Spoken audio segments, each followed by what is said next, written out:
हमारे और आपके बीच चर्चा चल रही थी शिखरणी श्लोक की। यहीं पर कथा विश्राम हुई थी।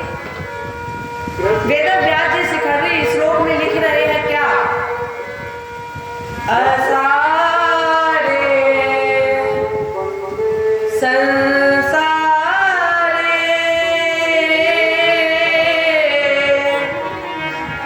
विषय विषय संगा कुल दिया छराठे छेमाठे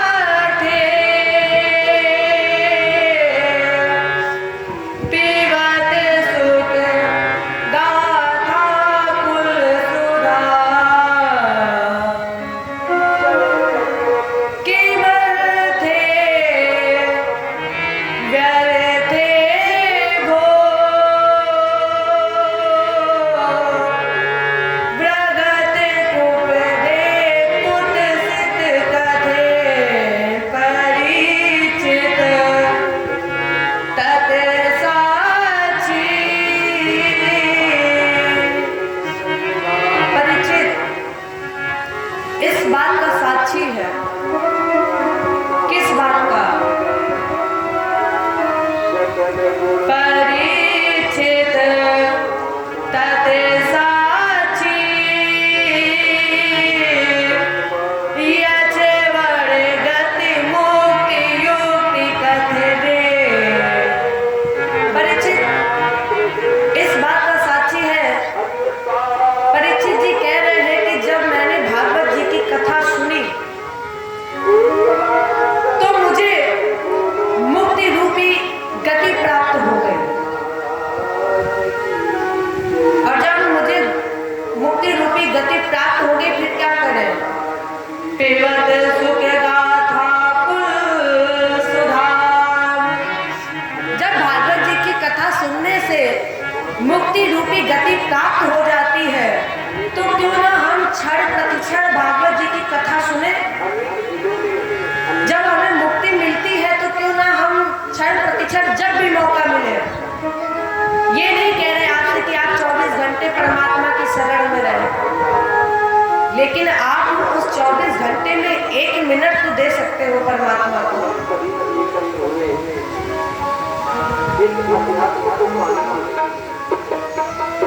आप जब भोजन बनाते हैं तो हमारी समझ में भोजन में बनाते समय मुख का प्रयोग नहीं होता है, हाथ का होता है।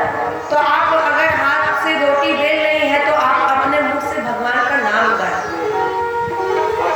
परमात्मा ने कभी ये नहीं कहा है कि तुम कामना करो, कभी ये नहीं कहा है। परमात्मा ने कभी अपने भक्तों से ये नहीं कहा कि तुम कर्म ना करो।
तुम्हारा है, ये भी तो दिया हुआ वो किसी और का है। ये जो वस्त्र धारण करे हैं ये भी तो उसी ने ही दिए हैं। तो फिर हम लोग ये क्यों कहते कि जो किया मैंने किया? नहीं, जो किया परमात्मा ने किया। अगर वो चाहे तो तुम्हारा एक हाथ भी नहीं हिला सकता है, क्योंकि आपको बताया था कल, तेरी सत्ता के बिना हे प्रभु मंगल मूल, पत्ता तक हिलता नहीं, खिले नहीं फूल। तो हम लोग काम करें, कर्म करें, लेकिन कर्म करने के बाद एक वाक्य जरूर बोले। कौन सा वाक्य? हम लोग कर्म करें और कर्म करने के बाद बोले, हे प्रभु ओम ब्रह्मात्मनम अस्तु, जो कुछ भी मैंने किया है वो सब आपको समर्पित है। जो कुछ हम कर रहे हैं ये सब आपकी ही कृपा है, इसलिए आप कर्म करने के बाद ओम ब्रह्मात्मनम अस्तु जरूर बोले। लेकिन गलती हम लोग कहाँ करते हैं? जितना अच्छा किया कहेंगे हमने किया, जितना बुरा किया वो सब परमात्मा के ऊपर डाल देते हैं। कुछ भी अच्छा होता है तो पूरे मोहल्ले में पता चल जाए कि आज महाराज जी गए हैं वृंदावन, और जरा पूछा जाए कि छोटे में कभी किसी की पेंसिल चुराई हो तो कोई हाथ उठा के नहीं बोलता है। सब अपना अच्छा बताते हैं कि आज हमने ये अच्छा किया। क्या कभी आपने अपना बुरा बताया किसी को? देखो ये नर्तन मिला, आपको बताया था कि बड़े भाग्य से नर्तन मिलता है, और जब ये नर्तन मिला तो इस नर्तन में हम चाहे तो 50% पुण्य कर ले, चाहे तो 50% पाप कर ले। ये तो हमारे ऊपर है। हमें पता है कि पाप करेंगे तो नर्क में जाएंगे, लेकिन फिर भी क्या करते हैं? पाप करेंगे और सोचेंगे कि जाके गंगा जी में स्नान कर लेंगे तो सारे पाप धुल जाएंगे। आप जानबूझ के पाप करोगे तो वो पाप धुलेंगे थोड़ी ना। किसी किसी के पाप इतने बढ़ जाते हैं कि वो जाते हैं गंगा जी में स्नान करने, तो गंगा जी कहती है अब तुम्हारे पाप पूरे हो गए तो चलो तुम्हें भी डुबो दे। फिर वो पाप नहीं धुलती है, पूरा तुम्हें ही धुल देंगी। इसलिए ये नर्तन मिला, तो इस नर्तन में आप चाहो तो पाप कर लो और आप चाहो तो पुण्य कर लो। अब पाप और पुण्य की व्याख्या कौन करता है? वेद। अच्छा, आप लोगों से प्रश्न है, आप लोग बताइएगा। आप लोगों से अगर पूछा जाए कि आप कथा सुन रहे हो तो ये धर्म है कि अधर्म है? धर्म है। और अगर आपसे पूछा जाए आपको किसने बताया कि धर्म है, तो आप यही तो कहोगे कि हमारे बुजुर्ग लोग कहते थे कि भागवत जी की कथा सुनना धर्म है, भगवान की शरण में जाना धर्म है, यही तो कहो। वेद स्वरूप नारायण, नारायण स्वरूप वेद। और वेद से जो हमें मिलता है, वेद से जब हम वेद को पढ़ते हैं, जो हमें मिलता है, जो हम उससे सीखते हैं, अब आप चाहो तो उसके अनुकूल आचरण कर लो और आप चाहो तो अधर्म पर चले जाओ। वेद आपको सही शिक्षा देता है, धर्म की ओर ले जाता है। आप राम कथा कई बार सुनते होंगे, लेकिन आप सुन के कल भी आपको बताया कि एक कान से सुना दूसरी कान से निकाल दिया। आप सुने और सुनने के बाद आप अपने जीवन में उतारे तो आपका ये जीवन सफल जीवन है। तो अगर आप चाहे तो हमारी समझ में वैसे भी 24 घंटे में एक बार समय परमात्मा को देना ही चाहिए। एक बार समय परमात्मा को देना ही चाहिए। तो अभी आपको बताया कि आप अगर चाहे तो वेद के अनुकूल आचरण करें या फिर अधर्म की हो जाए, और अगर आपने इसके प्रतिकूल आचरण किया तो फिर 83,99,999 योनियां हैं। अगर हम वैदिक व्यवस्था के अनुकूल चले तो फिर आने के लिए हमारे और आपके दरवाजे खुलते हैं कौन से? मुक्ति के दरवाजे। अगर हमने इसके अनुकूल आचरण किया तो फिर खुलेंगे मुक्ति के दरवाजे। मुक्ति का मतलब क्या है? मुक्ति का मतलब है किसी बंधन से छूटना। किसी बंधन में बंधे हैं, अगर उस बंधन से आप छूट गए तो समझ लो आपको मुक्ति की प्राप्ति हो गई है। हमारे आपके ऊपर केवल 2 बंधन है, मात्र 2 बंधन है। पहला बंधन है महाभारत में प्रमाणित किया गया है।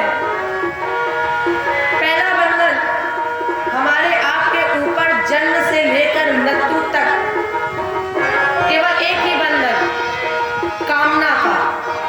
जब से हम जन्मे हैं तब से केवल कामना ही कर रहे हैं। पहला बंधन कामना का। आप काम तो करें लेकिन काम के साथ साथ एक और काम करें। कौन सा? जब भी आप परमात्मा की शरण में जाए तो हम तो ये चाहते कि आप फुटकर में ना मांगो। फुटकर में मांगोगे तो हो सकता है कि परमात्मा सोचे कि आपको देना है नहीं देना, ये उसके ऊपर है। तो आप कामना ना करें। आप लोग क्या करते हैं? आप लोग जाएंगे मंदिर, परमात्मा से कहेंगे हे प्रभु मेरे बेटे की नौकरी लगवा दो, तो हम 101 का प्रसाद चढ़ाएंगे। अब क्या परमात्मा आपके बेटे की डिग्री लिए घूमेगा? जिस दिन आप कामना के बंधन से छूट गए, जिस दिन आपने कामना पर विजय प्राप्त कर ली, तो फिर आपको परमात्मा को ढूंढने की जरूरत नहीं पड़ेगी। परमात्मा स्वयं आपके मन मंदिर में प्रविष्ट हो जाएंगे। तो पहला बंधन है कामना का, और इसी बंधन से मुक्ति अगर चाहते हैं तो वेद व्यास जी भी लिख रहे हैं क्या? निगम कल्पतरोर गलितम फलम मुख सुख मुखाद मृत द्रव्य संयुतम अपिवत भागवतम रसमालयम। निगम कल्पतरोर गलितम। निगम कहते हैं वेद को। वेद रूपी कल्प वृक्ष की डाल पर एक पक्षी बैठा जिसका नाम तोता। सुख, सुख माने तोता। और दोनों विधाओं से यह निश्चित है कि सुख के द्वारा जिस भी फल पर चोंच लगा दिया जाए तो वो फल मीठा हो जाता है। ये तो परमात्मा ने उसको गुण दिया है कि वो जिस भी फल पर चोंच लगाता है वो फल मीठा हो जाता है। अगर हम इसकी तुलना करें तो आम के फल से भी कर सकते हैं। अच्छा आप लोग बताइएगा कि आम का फल जब आप खाते हैं तो स्वाद गूदे में है कि गुठली में है? किसमें है स्वाद? गुठली में। कैसे पता है? हम बताते हैं आपको। आप जब भी गुठली को चूसेंगे तो आपको गुठली हर बार एक नया स्वाद देगी। फेंकते फेंकते भी जब आप गुठली को चूसेंगे तो आपको हर बार एक नया स्वाद देगी। इसी प्रकार हमारी भागवत जी की कथा है। आप चाहे जितनी बार कथा सुने, जिस तरह गुठली आपको हर बार एक नया रस देती है, उसी प्रकार हमारे भागवत जी की कथा है। जितनी बार सुनेंगे आपको हर बार एक नया फल मिलेगा, नया रस मिलेगा और कुछ ना कुछ नया सीखने को मिलेगा।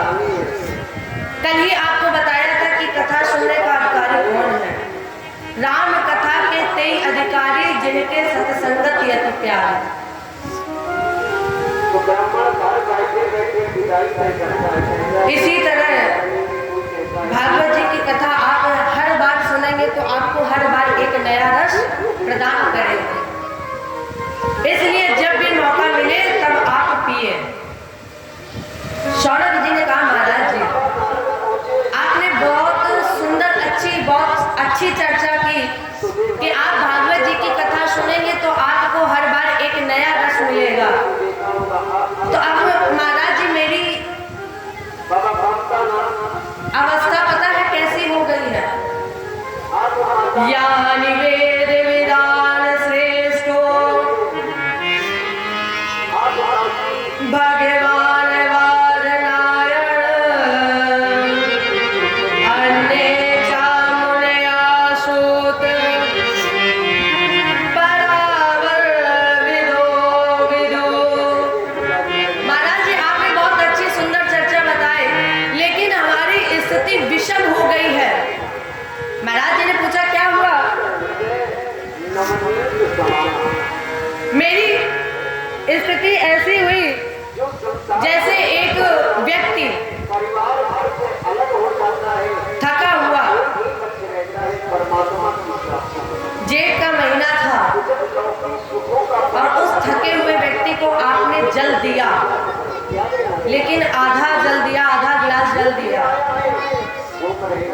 प्यास नहीं बुझी उसकी। उसी प्रकार महाराज जी आपने मुझे ज्ञान तो दिया, और जितना आपने ज्ञान दिया इससे मन में हमारे और जिज्ञासा पैदा हो गई। इसलिए महाराज जी मेरे 6 प्रश्न हैं, आप मेरे 6 प्रश्नों का उत्तर दे दीजिए, तो ये जो मन में जिज्ञासा पैदा हुई है वो जिज्ञासा शांत हो जाए। महाराज जी मेरा पहला प्रश्न है, मनुष्य के परम कल्याण का साधन क्या है? मनुष्य ऐसा क्या करे जिससे उसका कल्याण हो जाए? महाराज जी मेरा दूसरा प्रश्न है, हमारे हिंदू धर्म में बहुत से ग्रंथ हैं, बहुत से देवी देवताएं हैं, हम भ्रमित हो जाते हैं कि हम किसे पढ़े किसे ना पढ़े। बहुत से हमारे हिंदू धर्म में ग्रंथ हैं, इसलिए महाराज जी मुझे इसका सार बताइए, क्या सार है? महाराज जी मेरा तीसरा प्रश्न है, वो अजन्मा है, अविनाशी है, फिर उसका जन्म कैसे हुआ? फिर वो पैदा कैसे हुआ?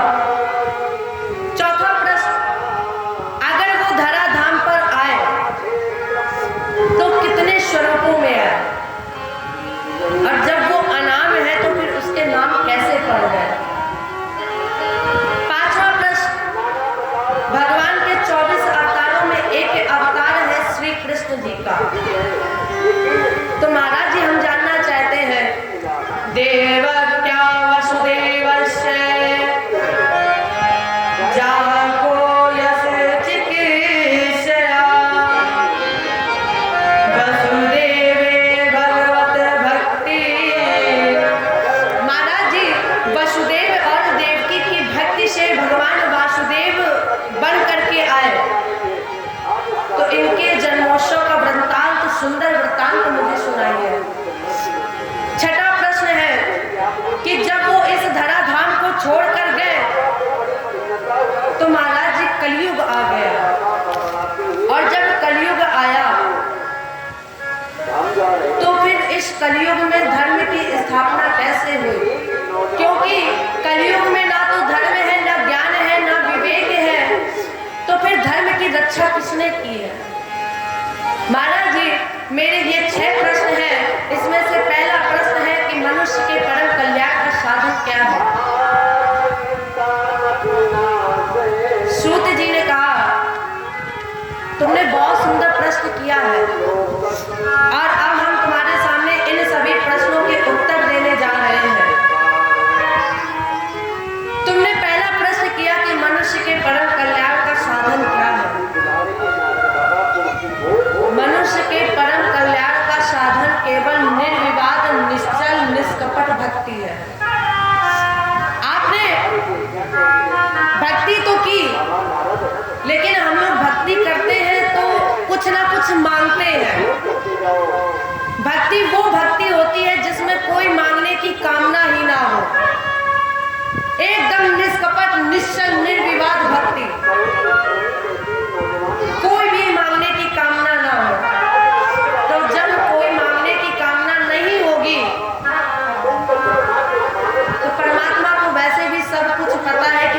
कब किस समय क्या चाहिए। और जब पता चलता है परमात्मा को, तो वो परमात्मा उस भक्त के लिए कुछ ना कुछ करता जरूर है। तो आप कभी उससे मांगिए नहीं, क्योंकि वो सब कुछ जानता है। उसे पता है कि आपको कब देना है, कैसे देना है, किस समय देना है। और हमारे कन्हैया जी के अंदर एक चीज और है, क्या कि वो परीक्षा ज्यादा लेते हैं। जो हमारे कन्हैया जी के भक्त होते हैं तो उनकी परीक्षा ज्यादा ली जाती है। देखते हैं कि भक्त हमारा कब तक कितनी परीक्षा दे सकता है। और जब आप परीक्षा देते देते थक जाते हैं, परमात्मा को लगता है कि अब भक्त थक गया है, तो वो किसी न किसी रूप में जरूर आता है। तो मनुष्य के परम कल्याण का साधन केवल निष्कपट, निर्विवाद और निश्चल भक्ति है। दूसरा प्रश्न, हमारे हिंदू धर्म में बहुत से ग्रंथ हैं, किसे पढ़े किसे ना पढ़े, आप सब कुछ पढ़े। रामचरितमानस, रामायण पढ़े, भागवत जी पढ़े, सब पढ़े, लेकिन आपको उसमें से जो सबसे अच्छा लगे उसे इष्ट मान ले। अगर आपने भागवत जी की कथा पढ़ी, आपको भगवान कृष्ण अच्छे लगे ज्यादा, तो आप उनको इष्ट बनाए। रामायण पढ़ी तो राम जी को इष्ट बनाए, लेकिन पढ़े सब कुछ। ये नहीं कि आज भागवत जी पढ़ी तो रामायण नहीं, रामायण पढ़ी तो भागवत जी नहीं, सब कुछ पढ़े। क्योंकि आप जितना ज्ञान अर्जित करेंगे उतना ही आपका ही फायदा है। तो कुछ लोग ये कहते हैं, महाराज जी हमने राम जी को इष्ट बनाया, कन्हैया जी को इष्ट बनाया, और जब कन्हैया जी को इष्ट बना लिया तो हम कन्हैया जी के मंदिर में ना जाते हुए हम भोलेनाथ जी के मंदिर में पहुंच गए। तो महाराज जी हमें ये बताइए कि क्या हमें भोलेनाथ जी की पूजा करनी चाहिए, क्योंकि हमने भगवान कृष्ण को इष्ट मान लिया है। जरूर करनी चाहिए।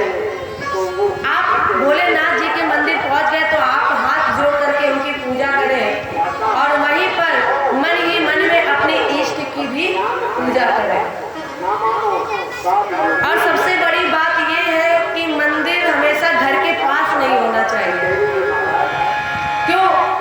जितना मंदिर घर के पास होगा उतनी लोगों की श्रद्धा कम होती है, उतनी लोगों की श्रद्धा